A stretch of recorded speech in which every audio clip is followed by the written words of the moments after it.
Hola, muy buenas tardes. Esto es Odisea Submarina. Mi nombre es Débora Mavaires. Para los que ya me conocen, bueno, ya saben lo que pienso y cómo soy. Así que para los que no me conocen, hoy vamos a hablar en este día 24 de marzo de algo un poquito diferente, porque el resto ya lo escucharon hoy durante todo el día. Pero para entender por qué hay una conexión entre aquella dictadura y la que vivimos hoy, hay que entender qué es lo que hizo la dictadura. Y la dictadura del 76 dejó un legado en la política argentina. No solo reprimió, torturó, mató, robó bebés, robó propiedades, robó empresas, destruyó el sistema económico que estaba, sino que sentó las bases para que hoy puedan hacer lo que están haciendo. Y basta escuchar el discurso de Martínez de Oz para entender que quienes nos gobiernan están haciendo el mismo plan económico. La dictadura militar que tomó el poder en marzo de 1976 impuso un modelo de acumulación basado en la valorización financiera. Eso de soy experto en crecimiento con y sin dinero, ¿vieron?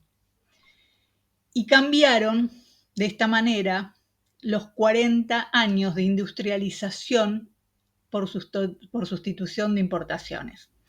La desregulación financiera, la apertura externa, tanto comercial como de capitales, sumado al disciplinamiento social, imponiendo la hegemonía del mercado en la asignación de recursos, fue hecha para desplazar al Estado como planificador del desarrollo argentino. Esta drástica transformación tuvo como uno de sus pilares la reforma del sistema financiero, llevada adelante en 1977. ¿Por qué? ¿Por qué digo esto? El régimen financiero implementado por el peronismo en septiembre de 1973 retomó aquel esquema de 1946, ¿se acuerdan de Bradeno Perón? Con el objetivo central de reordenar el sistema financiero. Si te acordás, alguna vez lo hemos comentado, en 1946 el Banco Central no existía. Era una agrupación de bancos privados y muchos de ellos financiados por Gran Bretaña. Entonces, la creación del Banco Central en aquellos años 40 había ordenado el sistema financiero. En 1973 todas las dictaduras previas ya lo habían desordenado otra vez, entonces se volvió a tratar de ordenar. ¿Qué se hizo? Se nacionalizó el sistema financiero. Se nacionalizaron y garantizaron los depósitos y se nacionalizaron las entidades bancarias. Además, se reguló el sistema financiero con una reforma de la Carta Orgánica del Banco Central, dándole mayor capacidad de control y regulación de los créditos. Además, se controlaba la tasa de interés, el Banco Central fijaba las tasas, se buscaba fomentar de esta manera el crédito al sector industrial para estimular su expansión. Más industrias, más trabajo. No es muy difícil de entender cómo funciona la vida, ¿no? Y además se facilitó el acceso al crédito, se incentivó la apertura de nuevas entidades financieras para aumentar la capacidad de préstamos al sector productivo. No solo al sector productivo, también al sector inmobiliario, porque hubo muchas financieras pequeñas o mutuales incluso, creadas hasta por los sindicatos con el dinero que todos los meses les entraba, que podían fomentar, por ejemplo, la construcción de viviendas para sus afiliados. Pero sobre todo, se implementó un estricto control sobre la entrada y salida de capitales. Se buscaba evitar la volatilidad en el tipo de cambio y las presiones inflacionarias. En resumen, el objetivo general del modelo financiero peronista del 73 era priorizar la expansión del crédito al sector productivo, el fortalecimiento del rol del Estado en la regulación financiera y el control de los movimientos de capital para evitar las crisis monetarias. Ahora veamos qué hizo la dictadura, porque de eso se trata este programa. Como toda maniobra financiera contra el pueblo tiene dos pasos. El primero se hizo durante el gobierno de María Estela Martínez de Perón con el Rodrigazo, llevado adelante por el ministro de Economía, Celestino Rodrigo, a quien obviamente todos recuerdan, pero pocos recuerdan a su equipo, que estaba integrado por Ricardo Mansueto Sin, Nicolás Catena y Pedro Pou. ¿Qué fue el Rodrigazo? Fue un plan de ajuste anunciado el 4 de junio de 1975, con fuerte devaluación del peso, un 100%, un aumento de los servicios públicos, transportes y combustibles que llegó al 180%, y topes a los aumentos salariales. El máximo aumento salarial que se otorgó fue del 46%. De esta manera se generó la conflictividad social necesaria para justificar el golpe del 76, que se hizo 6 meses antes de que hubiera elecciones.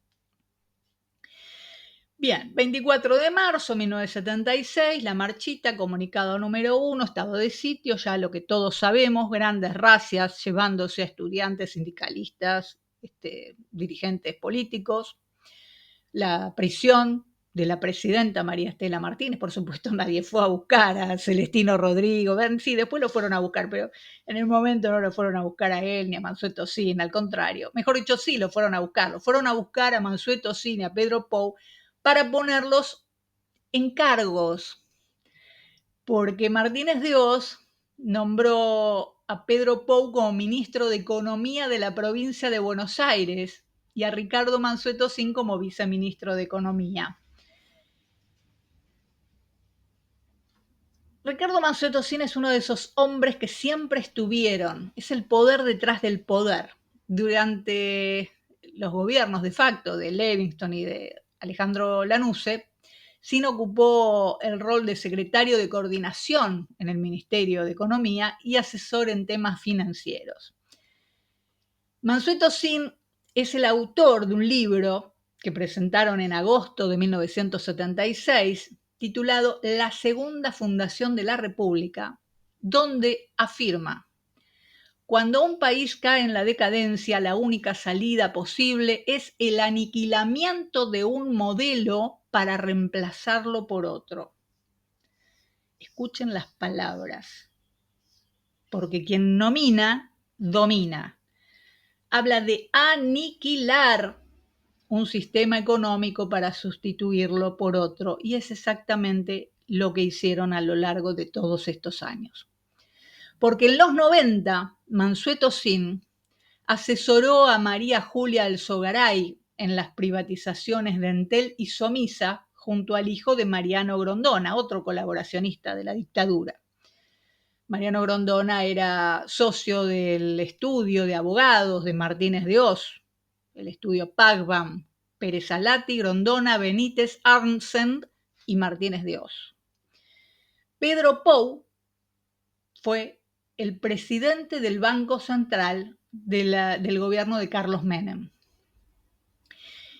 Y ahí tenés toda la cadena que conecta el plan de destrucción masiva que se inició en 1976, con obviamente las políticas financieras que venían desde la dictadura y el soporte además de nuevas políticas, porque el consenso de Washington había mandado ya el plan económico. Belli le escribía los discursos a Carlos Menem y hicieron la reforma del Estado, que era algo así como este nuevo ministerio que crearon para Sturzenegger ahora. Bueno, lo mismo, era dar vuelta todo patas para arriba y cambiar todo. Así que eso les permitió extranjerizar las empresas estratégicas como el agua, el petróleo, las comunicaciones, la aviación. Y es un plan estratégico militar, de ocupación, porque María Julia y Mansueto Sin entregaron las comunicaciones y la manufactura del acero. Las comunicaciones es lo primero que toma un gobierno cuando ocupa un lugar. Así que Mansueto Sin, el hombre de la UCD, igual que Carlos Maslatón, Erzogaray y Massa, no se quedó solo en la destrucción de la industria, sino que también creó las usinas culturales donde se fabrican estos monstruitos que hoy nos gobiernan, los que están en los medios y nos dicen que está bien que usen la motosierra, que achiquen el Estado, que destruyan el empleo, que cierren empresas, que despidan gente, que maten jubilados. En los 90 creó el CEMA, Centro de Estudios Macroeconómicos de Argentina, y la Escuela de Dirección de Negocios, IAE, de la Universidad Austral. Ahora les voy a contar un chisme porque yo sé que a ustedes esta parte les encanta. Todos sabemos que los Macri fueron los grandes beneficiarios, fueron unos de los grandes beneficiarios, hubo 5 o 6. Primero, entre otras cosas, bueno, por pertenecer a la logia Propaganda Due, a la que también pertenecían algunos muchachos de la dictadura. Resulta que Sideco americana estaba presidida por Franco Macri, pero estaba asociada a Fiat. Y ambas fueron, por ejemplo, las encargadas de la construcción de la central nuclear Atucha, de la hidroeléctrica de Salto Grande, del puente internacional Encarnación Posadas y también de la parte de la obra de Yacyretá, aquello que llaman el monumento a la corrupción, pero que es una corrupción que a nadie le importa. Esa corrupción no la miramos, la de Yacyretá no la miramos. Así que bueno, Fiat y Peugeot durante la dictadura se fusionan en Sebel y la preside Ricardo Mansueto Sin, que era un hombre de los Macri, y llevaba como vicepresidente a Franco Macri. Ricardo Mansueto Sin, en los años 80, le hizo una zancadilla a Franco tratando de quedarse con Fiat Argentina. Y llegó a oídos de Franco, que obviamente lo descartó y quedó ahí en un costadito hasta los años 90 en que Menem lo rescata y lo trae como parte de aquel gobierno de la dictadura, como parte de aquel gobierno de Martínez de Oz, de la que siempre Menem fue colaboracionista, a pesar de que hizo su entrada en escena como uno de los presos de la dictadura. Me gustaría que me cuenten qué otros presos tienen amantes y hacen hijos mientras estuvieron presos por la dictadura. Así que bueno, lo trae a Ricardo Mansueto Sin y empieza a tomar poder nuevamente. Entonces, por una cuestión de lógica, Franco Macri no le caía muy simpático. Así que bueno, el pobre Ricardo Mansueto Sin tuvo un accidente el 3 de mayo de 1995, cuando viajaba en un avión junto a José Estensoro, presidente de YPF, y otros ejecutivos del sector energético sudamericano. El avión se estrelló contra una ladera del volcán Sincholagua. Obviamente no quedó vivo nadie. Un accidente muy conveniente que por supuesto fue culpa de los experimentados pilotos, como pasa siempre en estos casos. Pero bien, volvamos a la ley de entidades financieras, que es la que eliminó la obligación de los bancos de prestar dinero a la producción y permitió la especulación financiera sin límites y abrió las puertas a la entrada y salida de capitales y también al dominio de la banca extranjera.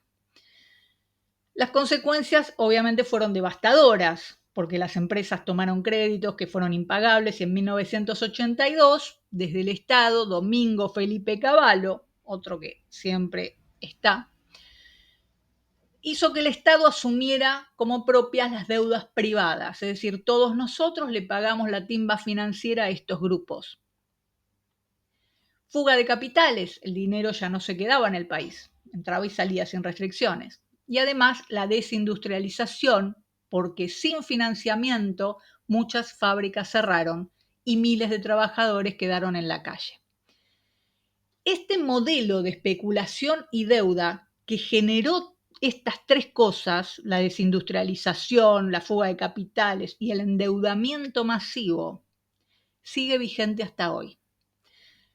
La Argentina está como en Atrapado sin salida, ¿viste? Como Jack Nicholson. Bueno, cada tanto, ¿viste? Sale, respira, se fuma un cigarrillo, parece que está más o menos bien, pero vuelve a caer dentro del mismo manicomio, porque no hay otra. No te deja otra opción. Hay que derogar esta ley. Y cualquiera que se oponga es porque no está trabajando para el pueblo argentino. Es obvio.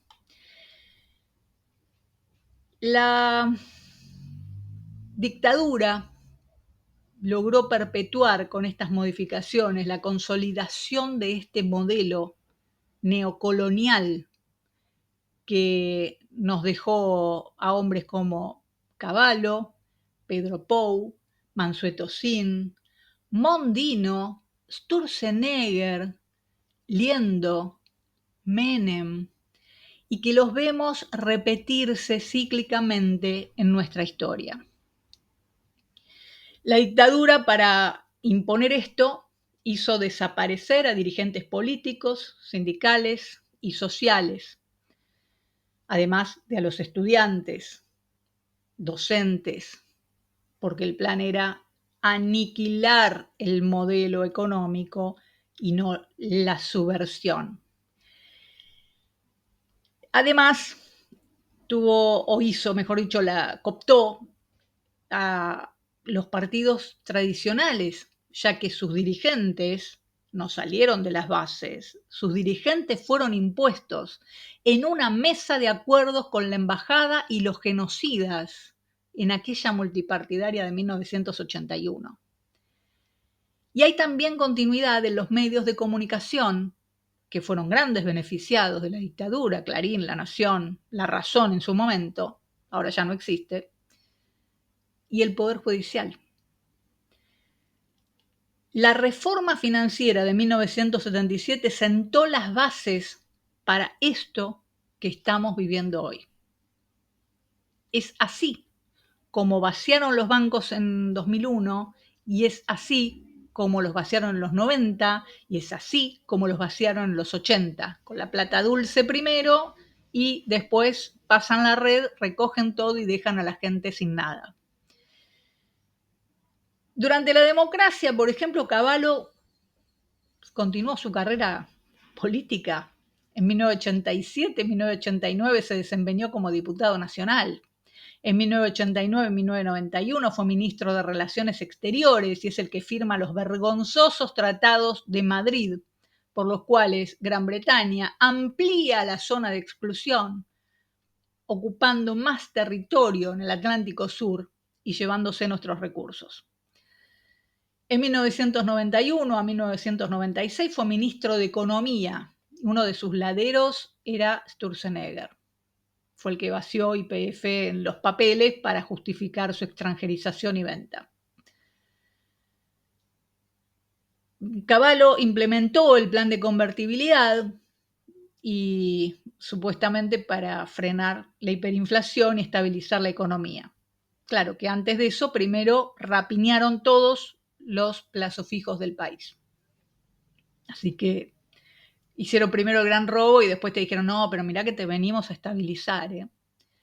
En 2001 regresó como ministro de Economía durante la presidencia de Fernando de la Rúa y obviamente volvió a hacer un nuevo saqueo. Mega canje, primero para darle más intereses a los extranjeros que tenían los bonos y a quienes tenían los bonos. Y después corralito, otra vez, confiscación de ahorros de todo el mundo. Si te he visto, no me acuerdo, problema tuyo, yo me voy, chao, renuncio. Y viene Pratt Guy, el hombre del JP Morgan, a decir, uy, qué barbaridad, qué feo esto, vamos a tener que estabilizar la economía, la macro, el déficit cero, otra vez sopa. La ley de entidades financieras nunca se tocó. A pesar de los cambios de gobierno, la ley sigue vigente con las mínimas modificaciones. Ni Alfonsín, ni Menem, ni los Kirchner. En realidad los Kirchner en 2010 presentaron un proyecto de ley de servicios financieros que buscaba reemplazar esta ley, pero obviamente no tuvieron quórum, no le dieron quórum, porque para eso los diputados no dan quórum. Obviamente tampoco le iba a modificar Macri, que era uno de los grandes beneficiarios, y por supuesto no Milei. Los bancos y los grupos financieros lograron que este sistema se mantenga tal cual como está para poder saquearnos y robarnos todas las veces que quieran. Ahora bien, solo en la última semana el Banco Central dilapidó 1.008 millones de dólares en solamente 4 días.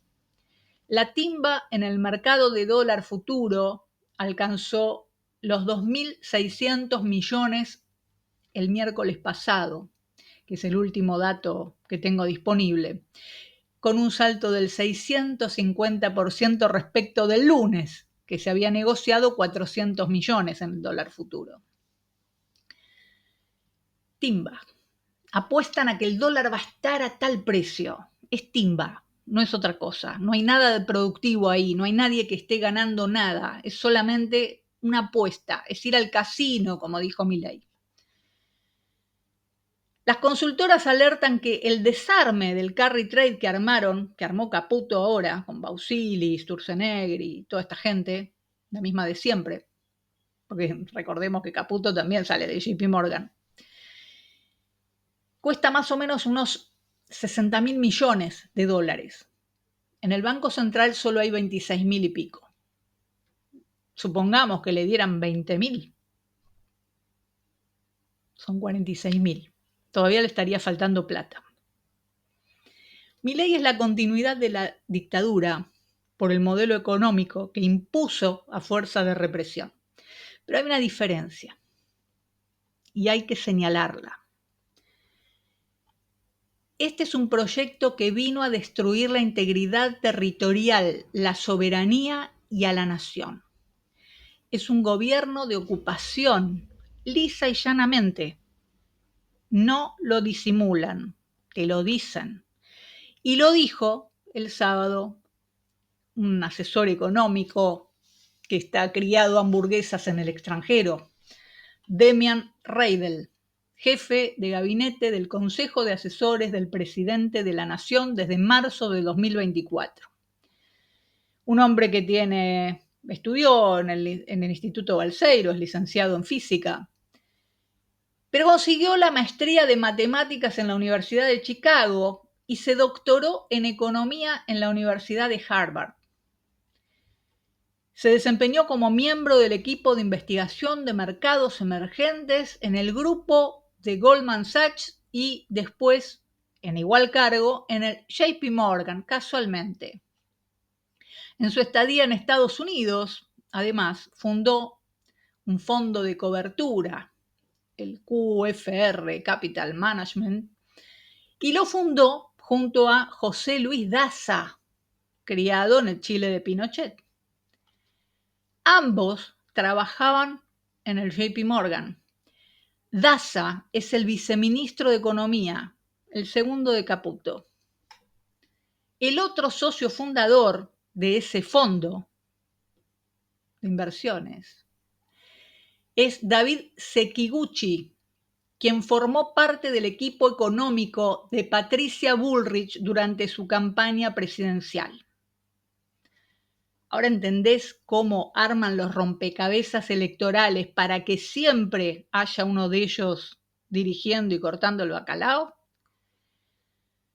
Al nombrarlo, Javier Milei anunció que Reidel presidiría un nuevo organismo que se encargaría de discutir políticas económicas para crear reformas a largo plazo. Y lo están haciendo.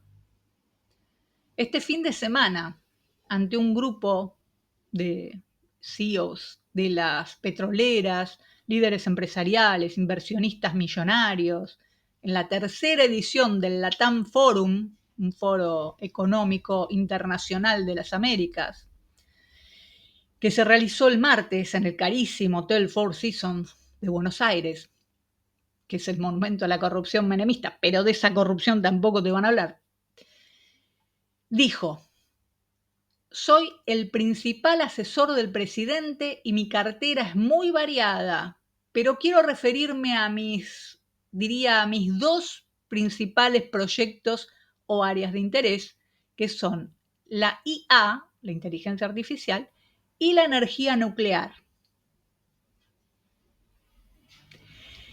Estos dos están bastante relacionados, así que permítanme comenzar explicando por qué la IA. Queremos convertirnos en un hub de IA Argentina.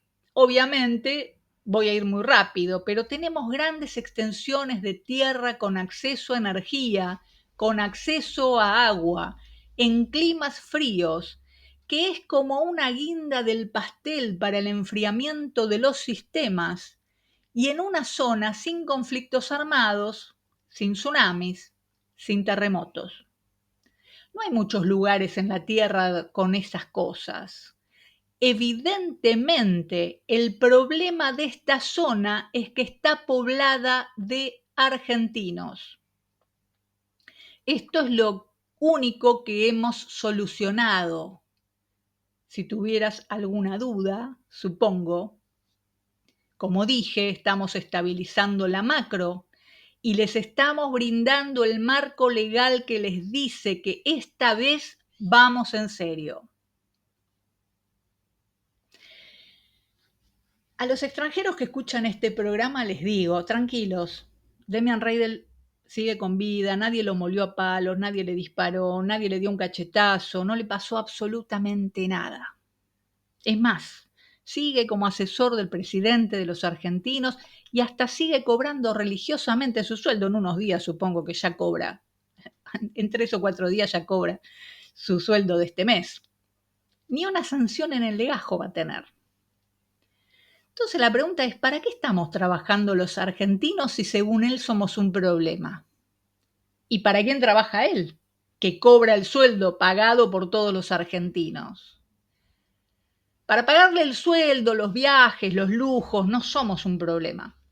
Pero según Reidel, este país necesita que desaparezcamos como entidad económica para que los capitales extranjeros puedan explotar nuestros recursos sin ningún obstáculo para su avaricia. Y está diciendo que están modificando las leyes para eso. Esto no es solo un error, esto no es solo una opinión. Es un ataque directo al pueblo argentino, es un ataque contra la Argentina.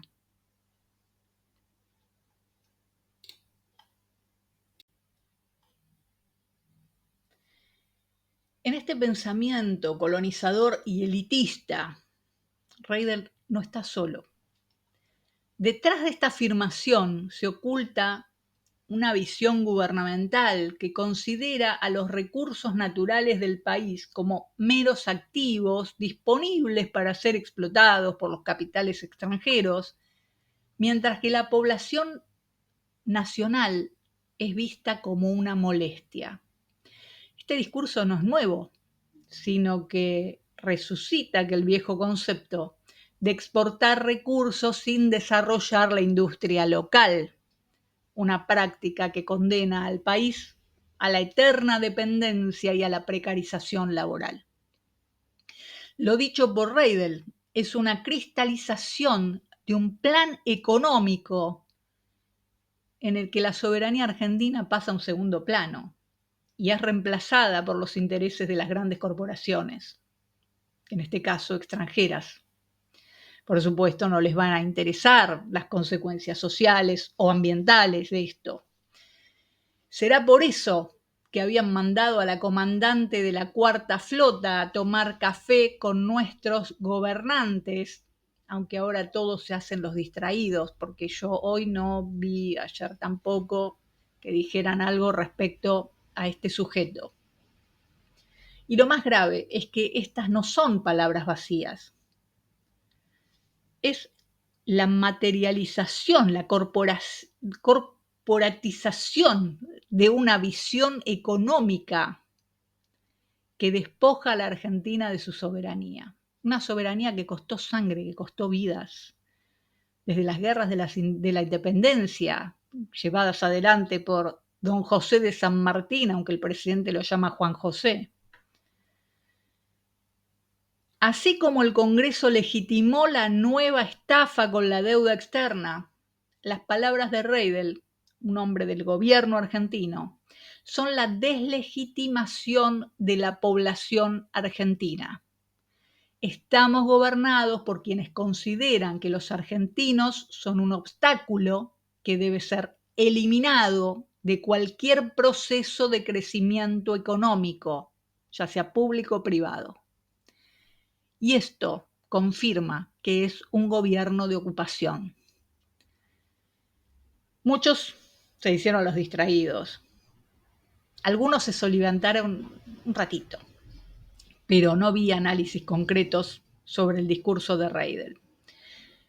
Reidel en apenas unos minutos revela el patrón de políticas económicas que buscan priorizar el beneficio de los capitales extranjeros a costa de la desestructuración de la economía nacional y de la pauperización del pueblo argentino. Ante la gravedad de tales declaraciones, obviamente es fundamental que se recurra a los mecanismos legales que permite nuestra Constitución para frenar estas barbaridades. Porque la Constitución es clara en el artículo 29, cuando habla de traición a la patria, la describe como algo que es factible de ser penado si ejecuta un hecho dirigido a someter total o parcialmente la nación al dominio extranjero o a menoscabar su independencia e integridad. Agarren la Constitución, muchachos. Tanto político dando vueltas, haciendo afiches, poniéndose banderas extranjeras, viejo. Agarren la Constitución. Las declaraciones de Reidel podrían ser interpretadas dentro de este marco legal que nos da la Constitución en su artículo 29, porque su visión de eliminación de la población argentina para favorecer la explotación extranjera está poniendo en peligro a la soberanía nacional, no solamente económica, sino también territorial y al bienestar de los ciudadanos. La abogada Valeria Carreras presentó una denuncia penal hoy contra Reidel. Y hay otra cosa más que está pasando y que también pasó de largo, como todo lo que pasa, porque tenemos la memoria cortita como patada de chancho. La Constitución también marca otra situación en el artículo 29. Dice que el Congreso no puede otorgar al Ejecutivo Nacional ni las legislaturas provinciales a los gobernadores de las provincias facultades extraordinarias. Haberle concedido amplios poderes al presidente para llevar adelante estas reformas, que como vemos incluyen entregar territorio, desplazar o destruir a través del hambre y la pauperización salarial a la población argentina, debería ser objeto de denuncia, ya que estas medidas contravienen los principios fundamentales del Estado de Derecho y están generando las condiciones para el sometimiento del país a intereses extranjeros. No es una apreciación personal, lo están diciendo públicamente, lo están promoviendo, promocionando, difundiendo, llámenlo como quieran. Todos los que le votaron las facultades extraordinarias deben ser denunciados penalmente, no solo los coimeados, todos los que lo votaron. Y si los jueces y fiscales no actúan, pues deben ser denunciados también ante organismos internacionales, porque los dichos de Reidel ponen en evidencia que vienen por nuestras vidas. La traición a la patria es un delito imprescriptible y quienes promuevan políticas que favorezcan a potencias extranjeras en detrimento de los intereses nacionales deben ser procesados judicialmente. Los distintos gobiernos han ido transando con los poderes que impuso la dictadura. Se mantuvieron las mismas fuerzas de seguridad, el mismo poder judicial, se sostuvieron los mismos acuerdos económicos y las leyes financieras que los apañan a cambio de financiamiento para las campañas. Y hablaron mucho de los derechos humanos en los últimos años, pero se violan permanentemente en sus narices y no parecen notarlo, porque no los veo denunciando esto. La Argentina no se desangró sola, la hicieron sangrar. Nos vendieron que la dictadura fue solo un golpe militar, pero detrás de los uniformes estaban los banqueros, los empresarios, los socios del poder económico que no quieren un país industrial, sino un país endeudado y arrodillado. A mediados de los 80, como consecuencia de estas políticas, por primera vez se redujo el número de fábricas y de obreros en el Gran Buenos Aires y desde entonces siempre cuesta abajo. Esto se fue agravando con la década menemista. Y por entonces la participación del conurbano, por ejemplo, en la cantidad de trabajadores industriales, que en 1970 representaba el 57% del total nacional, se redujo al 23%. La ley de entidades financieras no nació en un despacho del Congreso, nació en la mesa de los saqueadores. Martínez de Hoz no actuó solo. A su lado, con traje y corbata, estaban los saqueadores de los grandes grupos económicos, Ricardo Mansueto Sin, Felipe Domingo Cavallo, los tanques del pensamiento del neoliberalismo financiados por la USAID, o los buitres extranjeros como Paul Singer, George Soros o Sheldon Adelson. Los mafiosos de cuello blanco apelaron a lo más viejo, la muerte. Porque la dictadura no solo impuso el terror con militares, impuso el terror económico, el terror a perder la jubilación, el terror a perder el trabajo, el terror a que te señalen, la censura. Y para abrir paso al saqueo tenían que secuestrar, desaparecer economistas, desaparecieron sindicalistas, jueces, abogados que defendían a los trabajadores, asesinaron estudiantes, docentes, intelectuales que podían pensar otro país, periodistas que denunciaban lo que estaba pasando. Los verdugos de la economía argentina no necesitaban botas y fusiles.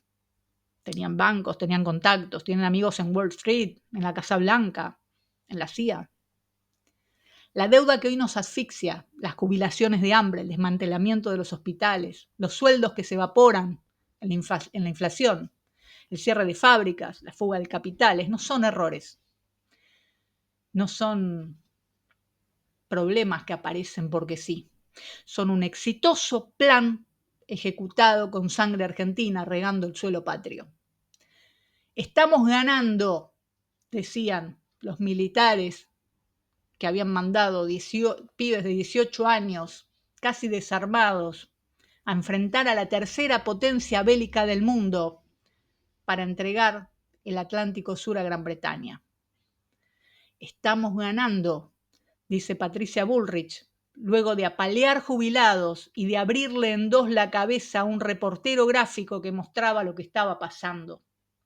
La misma Bullrich que hace un par de años pretendía entregar definitivamente las Malvinas a Gran Bretaña a cambio de un lote de vacunas que ni siquiera se habían experimentado.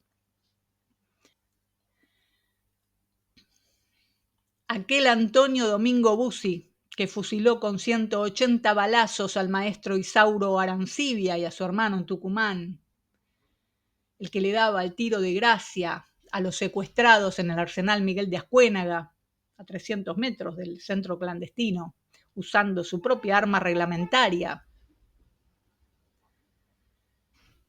Ese Bussi que se paraba con los brazos en jarra a mirar cómo rociaban con queroseno nafta los cuerpos para quemarlos, es el mismo que tuvo como asesor a Javier Milei cuando el genocida se mimetizó en el sistema partidario para no perder sus privilegios. ¿Puede sorprendernos que llame zurdos o comunistas a todos los que no piensan como él? ¿Cuánto falta para que meta a los indigentes en un camión y los lleve al desierto o los tire desde aviones en el río. Dispararle con un lanzagranadas en la cabeza a un reportero gráfico que mostraba lo que estaba pasando no difiere mucho de haber acribillado a Rodolfo Walsh por contar lo que pasaba. Guillermo Francos, el hijo del genocida Raúl Francos, o Carlos Stornelli, el hijo de Atilio Stornelli, otro genocida. Victoria Villarruel, hija del genocida Eduardo Villarruel, que estuvo a las órdenes de Bussi, son parte del dispositivo de impunidad que la dictadura creó para mantenerse vigente. 3 días después del golpe, el FMI le daba un nuevo crédito a la Argentina. Unos meses más tarde creaban la nueva ley de entidades financieras. Hoy, casi 50 años después, esa ley sigue intacta y es la que permite que cíclicamente inventen una crisis para poder llevarse nuestro dinero, nuestras vidas y nuestro país.